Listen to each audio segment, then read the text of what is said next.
안녕하십니까, 공병호입니다. 이 돌아가신 노재붕 교수가 예전에 회고한 걸 보게 되면은 본인이 국회의원을 한 번 했는데 그 국회의원을 재직하고 있는 동안에 한국의 국회의원들이 정말 공부를 안 하더라, 그런 이야기를 털어놓는 것을 제가 주의 깊게 들었던 적이 있는데, 워낙 바쁘니까 다른 업무에 또 원래 취향이 없는 거죠. 공부를 할 필요가 없으니까. 공부를 한다는 것은 상당히 중요하죠. 왜 중요한가 하니까, 공부를 한다는 것은 교훈을 얻는 것이고 그 다음에 학습하는 거지 않습니까? 학습을 하게 되면은 이제 어떤 분야에 대한 원리, 원칙, 그리고 과학적 발견, 역사적 사례, 이런 것을 배우게 되면은 어떤 정책이나 이런 것을, 제도나 이런 것을 만들 때 시행착오를 줄일 수가 있지 않습니까? 하늘 아래 새로운 게 없으니까 지금 뭔가 제도를 만들거나 정책을 만들 때 자기가 무슨 새로운 것을 하고 있다 이렇게 느끼거나 믿고 싶지만 그렇지 않지 않습니까? 하늘 아래 정말 새로운 게 없거든요. 과거에 누군가 했던 비슷한 일을 하고 있을 가능성이 매우 높지 않습니까? 그래서 이론을 보거나 이론이 발견해낸 과학적 발견을 확인하거나 학습하고 역사적 경험들, 다른 나라에서 어떻게 했는지, 다른 기업에서 어떻게 했는지 이런 것을 공부하게 되면은 자연스럽게 성찰하게 되고 학습을 통해 시행착오를 줄일 수 있는 그런 지식을 습득할 수가 있지 않습니까? 20세기 100년을 보게 되면은 대한민국이 골로 가는 길, 망하는 길, 혹은 대한민국이 계속해서 잘 사는 길, 이런 교훈을 얻는 것은 아주 쉽거든요. 그 시행착오를 굳이 여러분들 경험하지 않더라도 그렇게 교훈을 얻을 수 있으면은 수백조, 수천조 정도의 비용을 줄일 수가 있지 않습니까? 그러니까 공부를 해야 되는 거죠. 공부를 해서 과학이 찾아낸 그런 법칙, 이론, 이런 것을 여러분들 배우고 또 역사적 사례를 계속해서 배우게 되면은 나라를 훨씬 더 부강하게 만들 수 있고 조직을 훨씬 더 강하게 만들 수가 있지 않습니까? 나라가 망하는 길 첫 번째가 여러분들 뭔가 하니까 돈을 많이 풀면은 그러면 나라는 망합니다.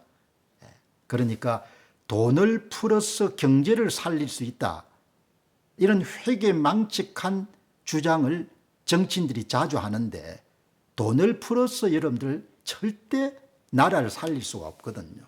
돈을 풀어서 나라를 살린다는 것은 거의 제가 볼 때는 사기다 이렇게 보면 되는 거죠. 한때 무슨 아베노믹스가 굉장히 잘 돌아간다, 제가 웃었습니다.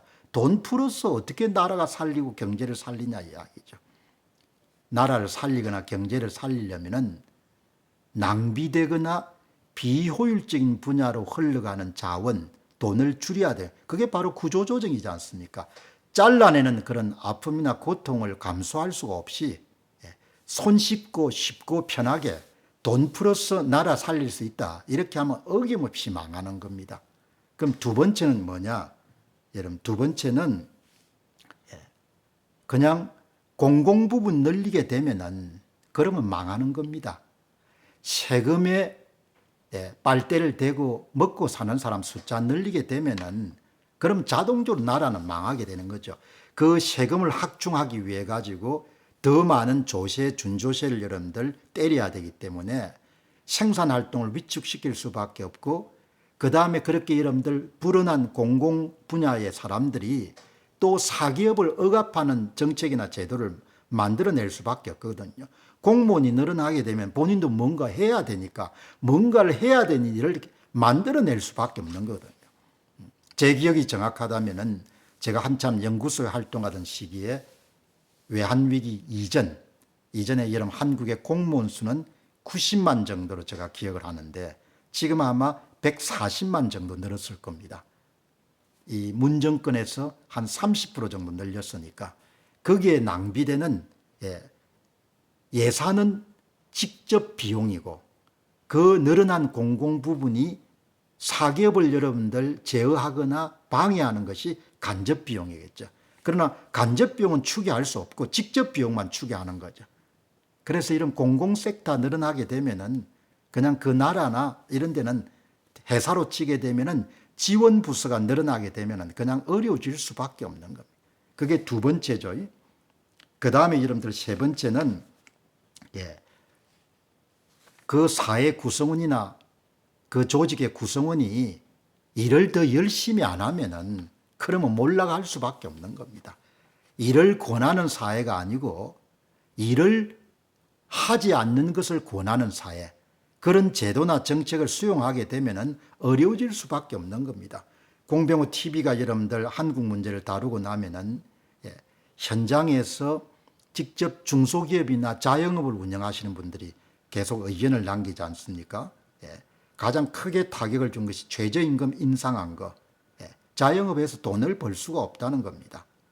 그 다음에 주 52시간을 여러분들 강제했기 때문에 납기에 맞춰 가지고 일정을 맞추기가 굉장히 어려운 사회가 돼버렸다. 지금 일 덜 안 하지 않습니까? 일 안 하면은 개인도 어려워질 수밖에 없고 회사도 쪼그라들 수밖에 없고 나라도 줄어들 수밖에 없는 거지 않습니까? 그렇게 여러분들 세 가지를 정리할 수 있고, 네 번째는 선거 무너지게 되면은 그러면 나라는 어려워질 수밖에 없습니다. 지금 대만 반도체하고 삼성전자 격차가 2배 이상으로 확장됐지 않습니까? 삼성전자가 1965년도에 창업됐고 TSMC 대만 반도체가 1984년도에 창업이 됐거든요. 두 회사 격차가 어마어마하게 늘어난 겁니다.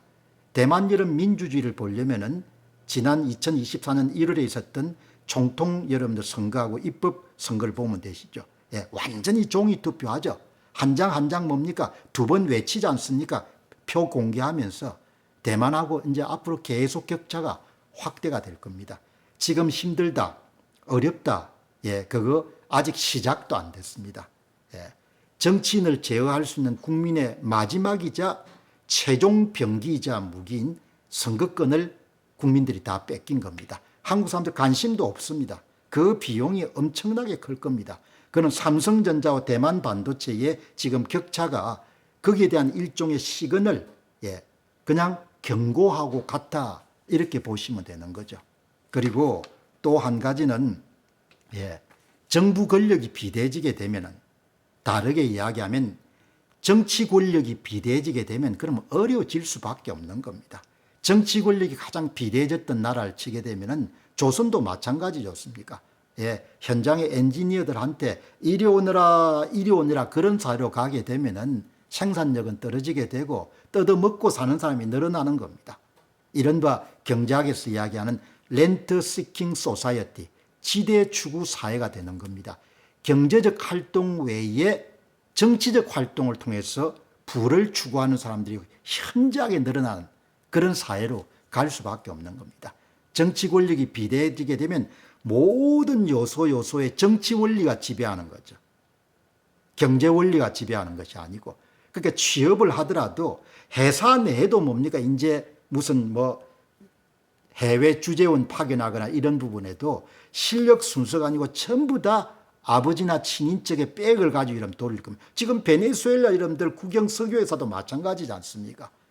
정치 원리가 지배하는 사회라는 게 딴 게 아니고 사회의 많은 부분에 연고주의가 성행하는 겁니다. 정치 권력을 잡고 있거나 정치 권력에 가까이 간 사람들의 가족과 친인척들이 더 많은 자원을 획득할 수 있는 유리한 위치로 가는, 그게 한국 사회가 여러분들 기대하거나 추구했던 것이 아닌 거죠. 사회가 그렇게 흘러가는 겁니다. 지금 이 5가지가 크게 돈 드는 게 아닌 겁니다. 한국인들이 양심을 회복하면은 얼마든지 이 5가지를 적용하거나 실천에 옮길 수가 있는데, 한국인들이 그런 종류의 정직함이라든지 양심을 많이 잃어버리고 용기 없는 정치인들이 그냥 국가가 표류하도록 만들어버린 겁니다. 이 5가지 교훈이 한국을 흥하게 하는 길, 망하게 하는 길, 조직을 흥하게 하는 길, 망하게 하는 일, 한국이 아니라도 국가를 흥하게 하는 길, 망하게 하는 길. 감사합니다.